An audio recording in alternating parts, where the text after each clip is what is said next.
Hi viewers, আসসালামু আলাইকুম। আশা করি ভালো আছেন। অ্যাডোবি ইলাস্ট্রেটরের প্রিফারেন্সের দ্বিতীয় পর্ব নিয়ে আলোচনা করব, অর্থাৎ বেসিক যে টিউটোরিয়াল রয়েছে তার তৃতীয় পর্ব। তো আমি দ্বিতীয় পর্বে প্রিফারেন্সের জেনারেল যে অপশনটা রয়েছে সেটা নিয়ে বিশদ আলোচনা করেছি। এখন আমরা এডিট থেকে প্রিফারেন্সের বাকি যে অপশনগুলো রয়েছে, অর্থাৎ জেনারেলের পরে যে অপশনগুলো রয়েছে, এগুলো নিয়ে আজকে এই টিউটোরিয়ালে আলোচনা করব। তো চলো শুরু করা যাক। তো এখানে আমরা জেনারেলের পরে যে অপশনটা দেখতে পাচ্ছি, সিলেকশন অ্যান্ড অ্যাঙ্কর ডিসপ্লে।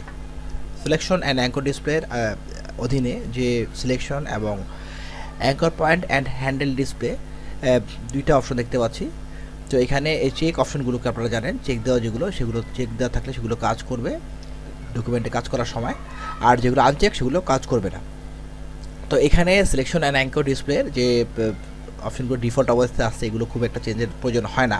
এগুলো যেভাবে আছে সেগুলো আমরা এইভাবে রেখে দেবো, এগুলো চেঞ্জের খুব একটা প্রয়োজন হয় না। শুধু এখানে শেষের দিকে একটা অপশন রয়েছে, এখানে anchor point and handle display যে দেখতে পাচ্ছেন, অ্যাঙ্কর এবং হ্যান্ডেল যে কীরকম দেখা যাবে, এটা আপনি ইচ্ছা করলে এখান থেকে চুজ করে দিতে পারেন যে কেমন দেখা যাবে। তো এটা খুব একটা প্রয়োজন মনে হয় না, এটা প্রয়োজন আছে এটা চেঞ্জ করার। তো এখানে highlight anchor on mouse over, এই অপশনটা কি? তো এটা আমি একটু দেখাচ্ছি আপনাদেরকে। তো ফাইল থেকে নিউ একটি ডকুমেন্ট নিয়ে নিই। তো নিউ ডকুমেন্ট নেওয়ার সময় এখানে কিছু ব্যাপার আছে, সেগুলো আমি একটু দেখিয়ে দিই। যে এখানে দেখা যাচ্ছে প্রোফাইল, এখানে নেম দিতে পারবেন, ডকুমেন্টের নেম যে কোনো কিছু আপনি টাইপ করে দিতে পারেন আপনার ডকুমেন্টের সাবজেক্ট অনুযায়ী। এবং প্রোফাইলে এখানে কাস্টম আছে, কাস্টম থাকলে এগুলো এই সেটিংগুলোকে কাস্টমাইজ সেটিং করা যায়। তো এখানে কাস্টম ছাড়াও যে বাই ডিফল্ট যে অপশনগুলো আছে, print, web, device, video and film and basic RGB। তো এখানে যদি আমি প্রিন্ট অপশনটা সিলেক্ট করে দেয় তাহলে কিন্তু অটোমেটিক এখানে বাকি অপশনগুলো এই প্রিন্টের অনুকূলে যে সেটিংগুলো আছে সেগুলো সেভাবে, যেমন এখানে অ্যাডভান্সের কালার মোড, রাস্টার ইফেক্ট, হাই হলো গিয়ে 300 PPI এবং PPA মোড, এগুলো সব বাই ডিফল্ট এগুলো এটার সাথে সামঞ্জস্য রেখে চেঞ্জ হয়ে যায়। তো আমি যখন প্রিন্ট থেকে যদি আমি ওয়েব দিই, তো দেখুন এখানে RGB চলে আসছে, স্ক্রিন 72 PPI ডিফল্ট। তারপর এখানে যদি আমি ডিভাইস দিয়ে দিই, তো এই ডিভাইসেরও অনুকূলে যে অপশনগুলো সেটিং আছে অ্যাডভান্সে, সেগুলো সেভাবে সেটিংগুলো চলে আসতেছে।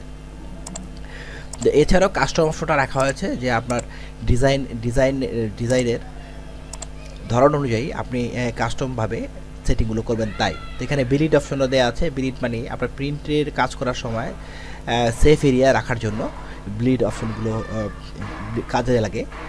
তো এটা যখন আমরা কোনো ডকুমেন্ট তৈরি করব তখন আমরা এই বিলিডে ব্যবহারটা শিখব। আর এখানে সাইজের কিছু ব্যাপার আছে, যে সাইজ কি সাইজের আপনার ডকুমেন্টটা হবে, letter, legal, tabloid, A4, A3, B5, B4 দেখতে পাচ্ছেন। এই সাইজগুলো আপনি এখান থেকে নির্ধারণ করে দিতে পারেন। আর এখানে যে নাম্বার অফ আর্টবোর্ড, আপনার ডকুমেন্টে কয়টা আর্টবোর্ড থাকবে এবং সেটা কিভাবে দেখা যাবে সেটা আপনার এখান থেকে দেখা যাচ্ছে এই আইকনে। যেমন আমি দুইটা যদি আর্টবোর্ড ক্লিক করি তাহলে আমার ডকুমেন্টটা দুইটা আর্টবোর্ড নিয়ে ওপেন হবে, এবং সেটা কি এভাবে আর দিয়ে নিচের দিকে চলে আসবে 2-এর অধিক হলে, এবং এখানে মানে সেই আর্টবোর্ডের সিরিয়ালটা কীভাবে হবে সেটা এখানে এই আইকনের মধ্যে আমরা দেখতে পাচ্ছি। অ্যারেঞ্জিংটা দেখতে পাচ্ছি। এখানে স্পেসিংটা একটা আর্টবোর্ড থেকে একটা আর্টবোর্ডের দূরত্ব কত হবে, এবং সে কলামাইজ কয়টা কলাম হবে, কয়টা কলমে দেখা যাবে, এভাবে কলমাইজ যদি আমরা সাজাতে চাই কয়টা কলমে আর্টবোর্ডগুলো দেখা যাবে 2 বা 2-এর অধিক হলে, তখন এই অপশনগুলো আমাদের সেটিংগুলো কাজে লাগে। এগুলো আমরা যখন আমরা ডকুমেন্ট তৈরি করব বা কোনো প্রজেক্ট তৈরি করব তখন আমরা এগুলো সেখান থেকে প্র্যাকটিক্যালি দেখে নিব। এখন আপাতত আমরা সেটিং নিয়ে দেখালাম। তো এখানে আমি সাপোজ এখানে একটা আর্টবোর্ড নিয়ে আমি ওকে করলাম, ওকে, আর আবার আর্টবোর্ডটা ওপেন হয়েছে। তাই আমাদের দেখানোর কথা ছিল যে অ্যাঙ্কর পয়েন্টের যে ব্যাপারগুলো সেটা। তো আমি এখানে পেন টুলটা এভাবে সিলেক্ট করলাম, বা এখানে আমি প্রথমে একটা রেক্ট্যাঙ্গুলার ড্র করি, তাহলে সবচেয়ে বেটার হয়। আমরা কালার নিয়ে নিই, আমি রেড কালার নিয়ে আমি একটা রেক্ট্যাঙ্গুলার এবার ড্র করলাম। ড্র করে এখানে এটার যে স্ট্রোক আছে এটা আমি স্ট্রোকটা বাড়িয়ে দিই, 16 করে দিলাম। 16 করে দিয়ে এখানে আমি এটাকে মুভ করে এই পাশে একটু নিয়ে আসি। হ্যাঁ, এবার আমরা এডিট থেকে প্রিফারেন্স প্লাস এখানে সিলেকশন অ্যান্ড অ্যাঙ্কর ডিসপ্লে এই অপশনটাতে চলে যাই। এখানে টলারেন্সটা যা আছে বাই ডিফল্ট তাই থাক, এগুলো নিয়ে আমাদের কাজ করার খুব একটা প্রয়োজন নেই চেঞ্জ করার, এগুলো বাই ডিফল্ট যা আছে সেটা থাকলেই যথেষ্ট।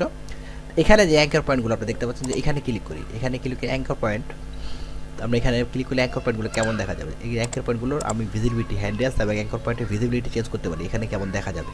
এখানে যে সিলেকশন অ্যান্ড অ্যাঙ্কর ডিসপ্লে আছে সেটার highlights and anchor on mouse over, এই অপশনটা এখানে আনচেক অবস্থায় আছে। আঞ্চলিক অবস্থায় আমরা ওকে করলাম, ওকে করে এখান থেকে পেন টুলটা আমরা সিলেক্ট করলাম, সিলেক্ট করে এখানে যদি পেন টুল দিয়ে এটার উপরে এই অবজেক্টের উপরে আমরা পেন টুলটা এভাবে কারসরটা যদি এখানে মুভমেন্ট করাই, তাহলে দেখবো যে এখানে লেখা হচ্ছে পাথ, এখানে লেখা হচ্ছে অ্যাঙ্কর, ঠিক আছে, মানে যেখানে যেসব জায়গায় অ্যাঙ্কর পয়েন্ট আছে সেখানে লেখা হচ্ছে অ্যাঙ্কর, বাকিটা পাথ দেখা যাচ্ছে। তো এখানে মাঝখানে এখানে সেন্টার দেখা যাচ্ছে।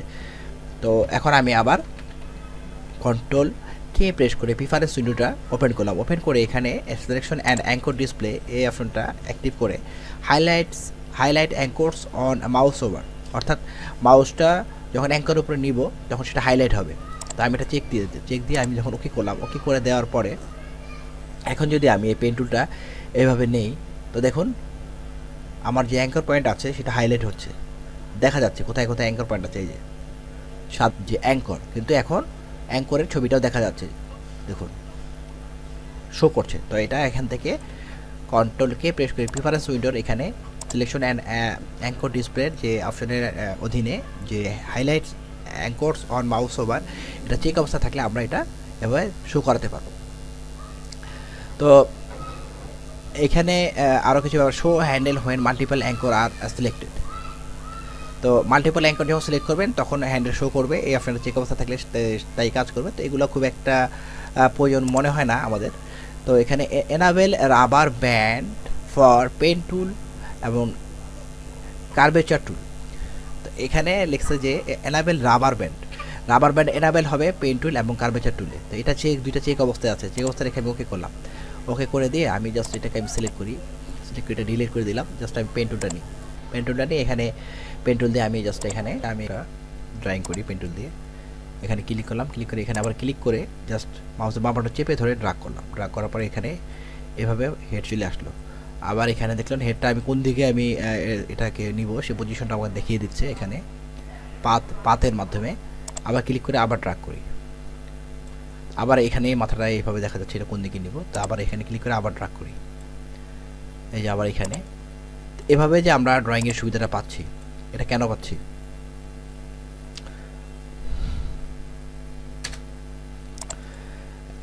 কন্ট্রোল কে দিয়ে আমরা চলে যাব প্রিফারেন্স উইন্ডোতে, কি এখানে সিলেকশন অ্যান্ড অ্যাঙ্কর ডিসপ্লের যে অপশনটা রয়েছে এখানকার যে enable rubber band for pen tool, এটা যদি আমি চেকটা উঠিয়ে দিই, যে পেন টুলে রাবার ব্যান্ডের মতো একটা ইয়ে দেখা যাবে, সেটা পেন টুলে আমি চেকটা উঠিয়ে দিয়ে যদি আমি এখন ড্রয়িং করি, দেখুন কি হয়।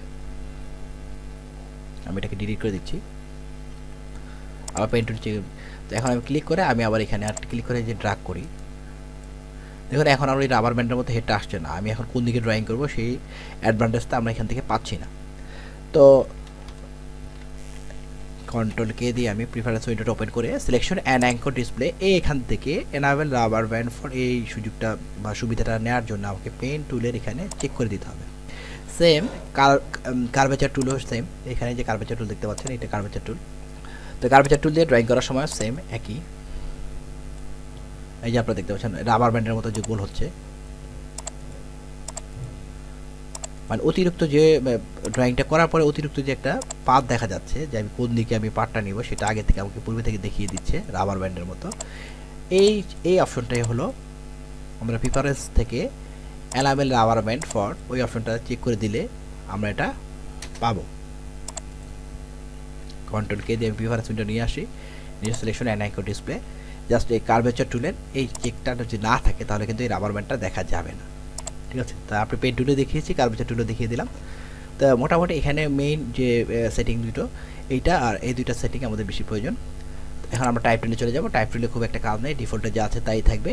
অনলি এখানে দেখা যাচ্ছে যে type object selection by path only, এখানে একটা অপশন, এবং show font names in English, এগুলো খুব একটা কাজের আর না। Name number of recent font preview, তো এখানে এগুলো খুব একটা আমাদের চেঞ্জিংয়ের প্রয়োজন হয় না, ঠিক আছে। এখানে যেটা আছে type object selection by path only, তো এইটা যদি আমি চেক করে দিয়ে ওকে করি, ওকে করে আমি এটা ডিলিট করে দিয়ে টাইপ টুলটা অ্যাক্টিভ করি। এখানে টাইপ টুলটা আমরা অ্যাক্টিভ করে নিলাম, অ্যাক্টিভ করে এখানে একটু টাইপ করি,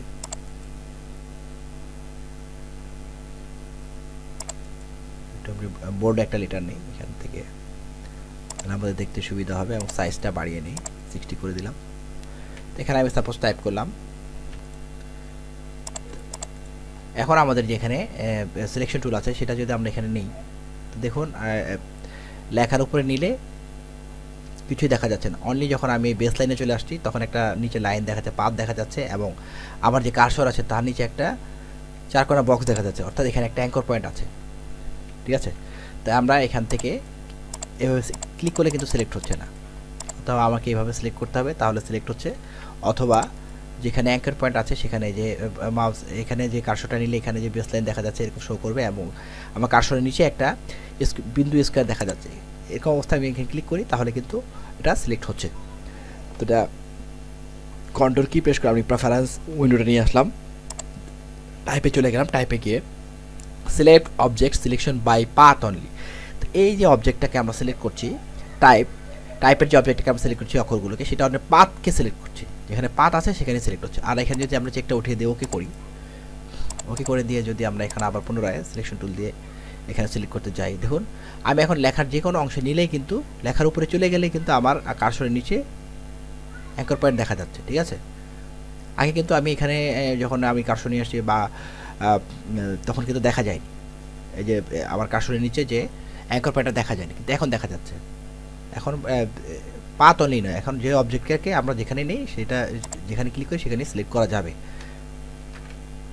তো এখানে এই যে type object select by path only, তো টাইপের অবজেক্টকে পাথ অনলি দিয়ে সিলেক্ট হবে না, এখন অবজেক্টের উপর নিলেই গেলেই সেটা সিলেক্ট করা যাবে। তো এই অপশনটা চেক অবস্থা থাকলে আমরা অনলি যেখানে পাথ আছে সেখানে নিলেই কার্সরে একের পর শো করবে এবং সেখানে ক্লিক করে অনলি সিলেক্ট হবে, এছাড়া কিন্তু সিলেক্ট হবে না। আর এটা যদি আনচেক করে দিই তাহলে আমার টাইপের অবজেক্টের যে কোনো জায়গায় ক্লিক করলে সেটা সিলেক্ট হবে।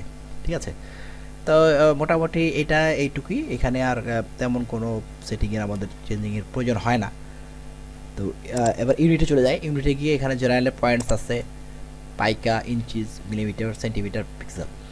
পিক্সেলের সাধারণত ওয়েবে কাজ করার জন্য পিক্সেলটা বেশি প্রয়োজন হয়, আর প্রিন্ট প্রিন্টার জন্য সবচেয়ে ভালো হলো গিয়ে পাইকাস, এটা ইউনিভার্সাল, এটা ইউনিভার্সাল রেকগনাইজ, সব জায়গায় এটা ইউজ করা হয়। কিন্তু ইঞ্চিস আর সেন্টিমিটার এটা ইউএসএ ব্যবহার করা হয়, মিলিমিটারটা সম্ভবত ইউকেতে ব্যবহার করা হয়। তো আপনি আপনার পছন্দ মতো যেটা খুশি ব্যবহার করে থাকতে পারেন এখান থেকে। স্ট্রোকও সেম, এখানে যে ইউনিটগুলো দেওয়া আছে টাইপও সেম। তো এখানে এই কাজ এখানে এইটুকুই, এখানে যে অবজেক্ট নেম এবং XML আইডি যেটা রয়েছে সেটা নিয়ে আমি পরে আলোচনা করব, এটা একটু অ্যাডভান্স লেভেলের, এটা এখন না জানলেও চলবে মোটামুটি। এবং গাইড অ্যান্ড গ্রিডস যে অপশনটা আছে এখান থেকে গাইডস আমরা যে ব্যবহার করে থাকি, গাইডসের স্টাইল কি লাইন আকারে হবে না ডট আকারে হবে, এখান থেকে আমরা চেঞ্জ করে দিতে পারি। এবং গাইডের কালার কী হবে, রেড হবে না ব্লু হবে না কী হবে, সেটা এখান থেকে আমরা চুজ করে দেবে, কাস্টম এখান থেকে যেটা চুজ করে দেবো সেই গাইডটা সেরকম দেখা যাবে। আমি এখানে যেমন সাপোজ এখানে আমি ব্ল্যাক দিয়ে দিলাম, ঠিক আছে, গাইডের কালার, স্টাইল দিয়ে দিলাম লাইন, এবং গ্রিড দিয়ে দিলাম রেড, ঠিক আছে, লাইন স্টাইল লাইন, এবং grid line every 72 PT pixel পরে দেখা যাবে, এবং সাবডিভিশন 8টা। ঠিক আছে, এভাবে এখানে আমরা গাইডের যে আমি একটু দেখিয়ে দিই, আমরা যদি এভাবে ড্রাগ করি দেখুন গাইড চলে আসলো ভার্টিক্যালি। তো আমাদের যত খুশি আমাদের ডিজাইনের সুবিধার্থে আমরা অবজেক্টকে এইভাবে গাইড দ্বারা স্কেলিং করে নিই। ঠিক আছে, এখন দেখতে পাচ্ছেন আপনার গাইডটা কি ব্ল্যাক দেখা যাচ্ছে। তো কন্ট্রোল কে দিয়ে আমি প্রিফারেন্স উইন্ডো নিয়ে আসি, গাইড অ্যান্ড গিডসে এখান থেকে কালারটা যদি চেঞ্জ করে দিই, আমি যদি অন্য কোনো কালার দিই তাহলে কিন্তু সেই কালারটা এখানে শো করবে। তাহলে ওকে করে দিই, গ্রিন কালার দিই, গ্রিন কালার দিয়ে ওকে করে দিই, এই দেখুন এটা গ্রিন হয়ে গেছে সঙ্গে সঙ্গে। তো এইভাবে এখান থেকে আমরা গাইডের কালারটা চেঞ্জ করতে পারি। এবং গ্রিডও সেম, গ্রিড এখানে রেড দেওয়া আছে। তো আমি এখানে যদি ভিউ থেকে এখান থেকে যে রুলার, তো আমরা এখান থেকে ভিউ থেকে শো গ্রিড এই অপশনে যদি ক্লিক করি, এই যে গ্রিডটা চলে আসলো। আমরা গ্রিড দিয়েছিলাম কি কন্ট্রোল কে দিয়ে চলে যাই প্রিফারেন্স থেকে গাইড অ্যান্ড গ্রিডস, এই যে রেড। তো আমি রেডটা যদি চেঞ্জ করে এখানে যদি আমরা সাপোজ একটা ব্লু দিয়ে দিই, ব্লু দিয়ে ওকে করলাম, এবং এই গ্রিড লাইন এভরি 72 পিটি থেকে আমরা চেঞ্জ করে যদি আমরা এখানে 40 দিয়ে দিই, ঠিক আছে, 40 দিয়ে ওকে করি, ওকে করে দেখুন কী হয়। ব্লু কালারের গ্রিড চলে আসলে এবং গ্রিডের মাঝখানে যে গ্যাপগুলো সেগুলো কিন্তু বেড়ে গেছে।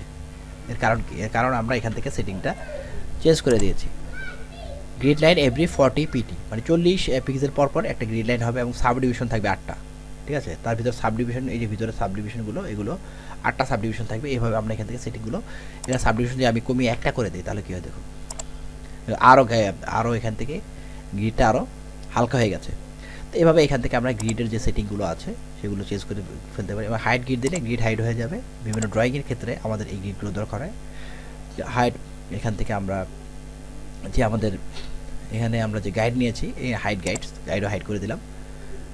তো কন্ট্রোল কে দিয়ে আমরা পুনরায় প্রিফারেন্স উইন্ডো ওপেন করে গাইড অ্যান্ড গ্রিডসের কাজগুলো আমরা এখান থেকে দেখলাম, খুব সহজ। স্মার্ট গাইড অপশনটা কি? স্মার্ট গাইড এখানে ব্লু সেটিং করা আছে।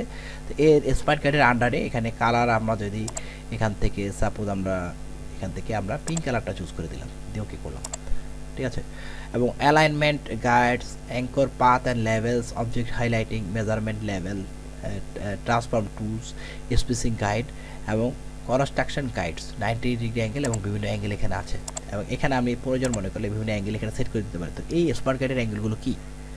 এখানে স্মার্ট গাইডে এখানে দেখতে পাচ্ছেন কালার হলো গিয়ে পিঙ্ক কালার, ঠিক আছে। তো অ্যালাইনমেন্ট গাইডসটা কি? এখানে আমি এগুলো সব উঠিয়ে দিই, যে সবগুলো আনচেক করে দিলাম, দিয়ে অনলি অ্যালাইনমেন্ট গাইড দিয়ে ওকে করলাম। ওকে করে এখন যদি আমরা এখান থেকে সিলেকশন টুল দিয়ে এভাবে সিলেক্ট করে এটাকে যদি আমি মুভ করাই, তো দেখুন এই যে বাম দিকে একটা লাইন চলে গেছে। আবার ভার্টিক্যালি এবং হরাইজন্টালি, ভার্টিক্যালিও লম্বালম্বি যে লাইনটা এবং হরাইজন্টালি আর এই যে লাইনটা, এই যে অ্যালাইনমেন্ট, এটা কোন দিকে অ্যালাইন করছি আমরা, এটা হলো অ্যালাইনমেন্ট গাইড। স্মার্ট গাইডের মাধ্যমে আমরা যেহেতু এটাকে পিঙ্ক কালার দিয়েছি সেহেতু পিঙ্ক কালার শো করছে। এখন কন্ট্রোল কি প্রেস করে আমরা কিবোর্ড থেকে স্মার্ট গাইডটা অপশন সিলেক্ট করি। এখানে যদি আমরা এখান থেকে কালারটা চেঞ্জ করে সাপোজ এখানে ইয়েলো দিয়ে আমি ওকে করলাম।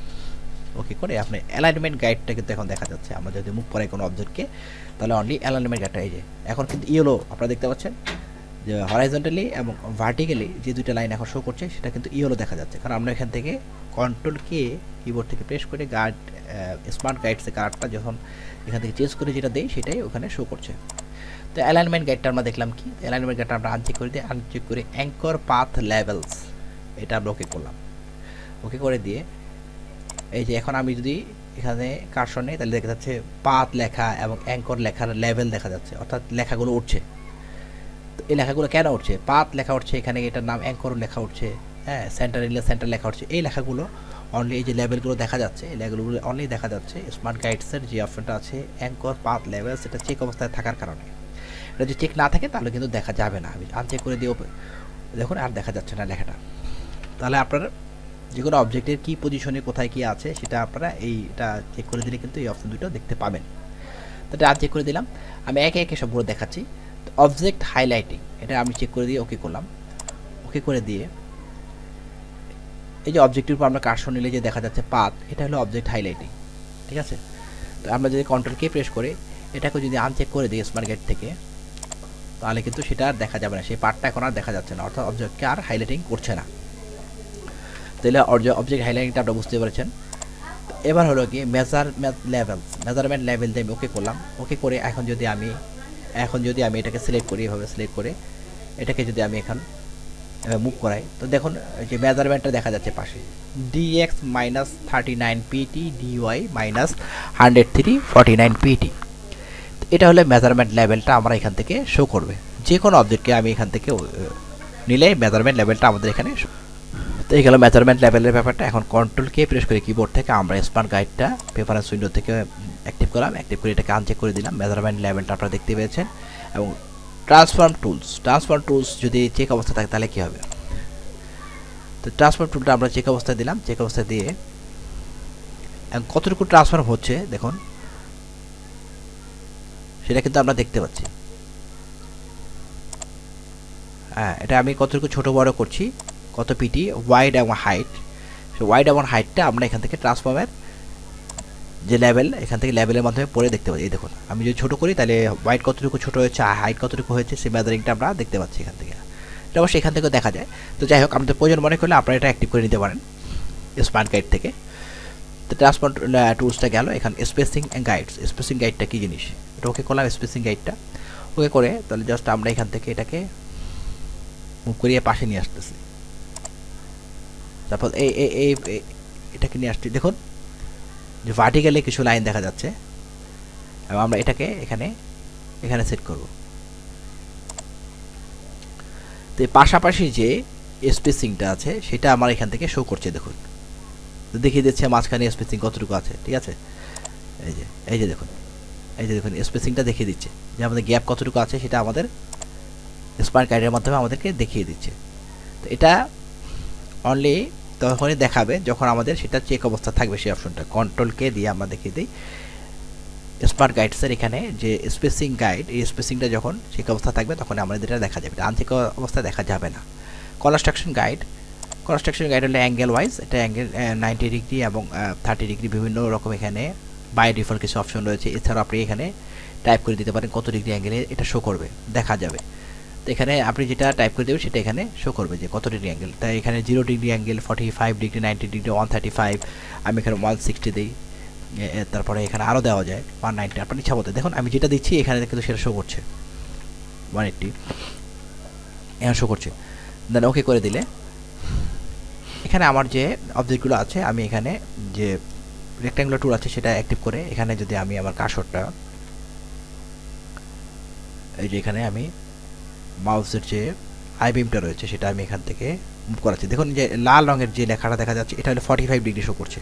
অর্থাৎ এই যে ভূমি থেকে যতগুলো 45 ডিগ্রি এবং 90 ডিগ্রি আছে সবগুলো এভাবে এখানে শো করবে। ঠিক আছে, এই যে আমি যখন নিচে চলে যাচ্ছি এটা ভূমি থেকে 45 ডিগ্রি কোথায় এবং কোন অ্যাঙ্গেলগুলো 45 ডিগ্রি এটা শো করছে এখান থেকে। এই লেখাগুলোর মাধ্যমে আমরা দেখতে পাচ্ছি কোনটা 45 ডিগ্রি আছে কোথায় এবং কোথায় 90 ডিগ্রি আছে সেটা শো করবে এখানে। ঠিক আছে, এই যে এখানে আর এগুলো 45 এবং এই যে লম্বা যে লাইনটা এটা হলো 90 ডিগ্রি, ভূমির সাথে 90 ডিগ্রি শো করছে, দেখছেন? তো এভাবে আমরা বিভিন্ন অবজেক্টের ভিতরে যে অ্যাঙ্গেল আছে সেগুলো এখান থেকে খুব সহজেই ভিজিবল করতে পারি, দেখতে পারি। তো এটা সাধারণত কনস্ট্রাকশন গাইডস লাইন, অর্থাৎ বিভিন্ন রকম আর্কিটেকচারাল ডিজাইনে এটা দরকার হয়, অথবা আমাদের যে কোনো লোগো ডিজাইনেও এটা প্রয়োজন হতে পারে। আপনার প্রয়োজন মনে করলে আপনারা এটা ব্যবহার করবেন। এখানে একটা স্লাইস টুল, ওয়েবের জন্য আমরা যে কোনো অবজেক্টকে স্লাইস করে থাকি, স্লাইসের কালারটা কীরকম দেখা যাবে স্লাইস করার সময়, এই যে এখানে স্লাইস সফটওয়্যার রয়েছে, স্লাইস দিলে স্লাইস চলে আসবে। তো এই স্লাইসের কালারটা রেড হবে না কি হবে সেটা এখান থেকে আমরা অন্যান্য গাইডলাইনের যে কালার আছে এখান থেকে সেরকম সেইভাবে আমরা এটা চেঞ্জ করে দিতে পারি। হাইফেনেশন আমাদের এখানে প্রয়োজন নাই। প্লাগইনস অ্যান্ড স্কেচ ডিস্ক, এটা একটু গুরুত্বপূর্ণ। তো স্কেচ ডিস্ক এখানে আছে যে প্রাইমারি, এখানে প্লাগইন ব্যবহার করলে এটা প্লাগইনটা এখান থেকে চেক করে দেবেন, আর প্লাগইন ব্যবহার না করলে এটা অপশনটা দরকার নেই। প্লাগইন স্কেচ ডিস্ক, এখানে স্কেচ ডিস্কের যে প্রাইমারি আছে কোথা থেকে স্টার্ট আপ হবে, তো স্টার্ট আপটা কোথা থেকে হবে এখানে আমার ডিস্ক শো করছে। আপনার যেটা স্টার্ট আপ ডিস্ক শো করে দিবেন সেটা এখান থেকে চেক করে দিবেন। এবং এখানে next change will be effect next time when you start Illustrator of করে দেওয়ার পর নেক্সট টাইম যখন আপনি এটা স্টার্ট করবেন তখন সেটা কাজ করবে। এবং সেকেন্ডারি যে ডিস্কটা সেটা আপনি কোনটা চুজ করে দেবেন সেটা এখান থেকে চুজ করে দিতে পারেন। এর ফলে সুবিধা কি, আপনার পিসি বা কম্পিউটারের যে হার্ড ড্রাইভ আছে সেটা এখানে স্কেচ ডিস্ক ব্যবহার হতে হলে এটা স্পিডটা বেড়ে যাবে। ঠিক আছে, আপনার ইলাস্ট্রেটর কাজ করার সময় স্পিড বেড়ে যাবে, তাই এখানে স্কেচ ডিস্ক আপনি এখানে যে কোনো ড্রাইভ চুজ করে দিতে পারেন, যেটা যে ডিস্কে জায়গা বেশি আছে সেটা চুজ করে দিলে স্কেচ ডিস্ক হিসেবে ইলাস্ট্রেটরে কাজ করার সময় সেটা ব্যবহৃত হবে। ইউজার ইন্টারফেসটা আমি পূর্বেও দেখিয়েছি। ইউজার ইন্টারফেস হলো আমাদের পিছনে যে আর্টবোর্ড এবং যে পেস্টবোর্ড বা যে ক্যানভাসটা রয়েছে এই ক্যানভাসের কালারগুলো চেঞ্জ করার জন্য এটা ব্যবহৃত হয়। এখান থেকে ব্রাইটনেস কাস্টম আছে, এখান থেকে আমি ডার্ক বিভিন্ন কালার আছে এগুলো চুজ করে দিলে দেখুন এই কালারটা সঙ্গে সঙ্গে চেঞ্জ হয়ে যাচ্ছে, পিছনে আর্টবোর্ড থেকে ইন্টারফেসের সম্পূর্ণ কালার। এছাড়াও এখানে যে স্লাইডার আছে স্লাইডার ধরে আপনারা ড্রাগ করলে পার্সেন্টেজ বাড়বে এবং ডার্ক থেকে লাইট এই কালারটা এখান থেকে আপনারা চেঞ্জ করে ফেলতে পারেন। ঠিক আছে, তো এটা এখানে ইউজার ইন্টারফেসের এখানে অপশনগুলো আপনারা দেখেছেন। এছাড়া জিপিইউ পারফরমেন্স এটা খুব একটা প্রয়োজন নেই। ফাইল হ্যান্ডলিং অ্যান্ড ক্লিপবোর্ড, এখানে ফাইল হ্যান্ডলিং অ্যান্ড ক্লিপবোর্ড এখানে কিছু অপশন আছে, এই যে automatic save recovery data every, আপনি যে কাজ করছেন এই কাজ করাটা প্রতি 1 মিনিট অন্তর অন্তর সেই ডিটিংটা সেভ হবে অটোমেটিক্যালি। কোথায় সেভ হবে সেই ফোল্ডারটা আপনি এখান থেকে চুজ করে দিতে পারেন। তো আমি এখানে ডি ফোল্ডার চুজ করে দিই, একটা ফোল্ডারের নামও এখানে আমি তৈরি করে দিচ্ছি ইলাস্ট্রেটর রিকভারি। তো এভাবে আপনি প্রয়োজন মনে করলে এখানে তাই দিতে পারেন। এতে সুবিধা কি, আপনার যদি কোনো সময় ইলেকট্রিসিটি অফ হয়ে যায় বা আপনার আইপিএস বা ইউপিএস না থাকে তখন আপনার এটা অটোমেটিকলি সেভ হয়ে যাবে। আপনার যে কষ্টার্জিত যে এডিটিংটা প্রতি 1 মিনিট পর পর সেটা এই যে নির্দিষ্ট ফোল্ডারে সেভ হতে থাকবে, তখন আপনি ওপেন করলে পরে সেই এডিটিং সহ সেটা সেই অবস্থায় ওপেন করতে পারবেন। Turn off data recovery of complex document, তো কমপ্লেক্স ডকুমেন্ট যেগুলো রয়েছে সেগুলোর রিকভারি ডাটা অফ করে দেওয়ার জন্য চেকটা আছে বাই ডিফল্ট। আপনি ইচ্ছা করলে এটা চেক রাখতে পারেন, আবার এটা চেক উঠিয়ে দিতে পারেন। তা number of recent file to display, recent file display করার জন্য এখানে ফাইলের সংখ্যা আপনি বাই ডিফল্ট 20 থাকে, আপনি 20 দিয়ে দেন, এটাই ভালো। যে রিসেন্টলি যে ফাইলগুলো ওপেন করছে 20 ফাইল, এখানে যখন আপনি রিসেন্ট ফাইল ওপেন করবেন তখন সেখানে শো করবে সেই লিস্টে। এছাড়া এখানে যে অপশনগুলো আছে সেটা খুব একটা এখন আমাদের প্রয়োজন নেই। এছাড়া অ্যাপারেন্স অফ ব্ল্যাক, এখানে অ্যাপারেন্স অফ ব্ল্যাক এটা হলো গিয়ে example of 100K black, 100K black হলো এটা, আর রিচ ব্ল্যাক হলো গিয়ে এটা। তো এখানে অন স্ক্রিন দেখা যাচ্ছে display all black as rich black, এই রিচ ব্ল্যাক এখানে চুজ করা আছে অপশনটা। আর ডিসপ্লে অল ব্ল্যাক অ্যাকুরেটলি এটা দিলে এটা অ্যাকুরেটলি ব্ল্যাক শো করবে এটা। তো আপনি এখানে যে বাই ডিফল্ট যেটা আছে সেটা এখানে থাকাটাই ভালো। তো এখানে এটা খুব একটা আমাদের কাজ নেই। তো আশা করি আপনারা প্রিফারেন্সের যাবতীয় সেটিং সম্বন্ধে আমার এই টিউটোরিয়াল থেকে হেল্প পেয়ে থাকবেন, এবং কোনো প্রশ্ন থাকলে অবশ্যই কমেন্ট বক্সে কমেন্ট করে জানাবেন। এই প্রিফারেন্সের যে সেটিংগুলো আছে এগুলো আমরা যদি অ্যাপ্লাই করি তাহলে আমাদের কাজের ক্ষেত্রে অনেক গতি চলে আসে, যেগুলো আমাদের বারবার গিয়ে সেটিং করতে হয় না, একবারে সেটিং করে দিলেই আমরা কাজগুলো খুব সহজেই করতে পারি। তো নেক্সট টিউটোরিয়াল দেখার আমন্ত্রণ রইল। বাংলা টিউটোরিয়াল টিভি টিউটোরিয়ালগুলো ভালো লাগলে অবশ্যই বাংলা টিউটোরিয়াল টিভিকে সাবস্ক্রাইব এবং লাইক করবেন। কোনো প্রশ্ন থাকলে কমেন্ট বক্সে কমেন্ট করে জানাবেন। ধন্যবাদ।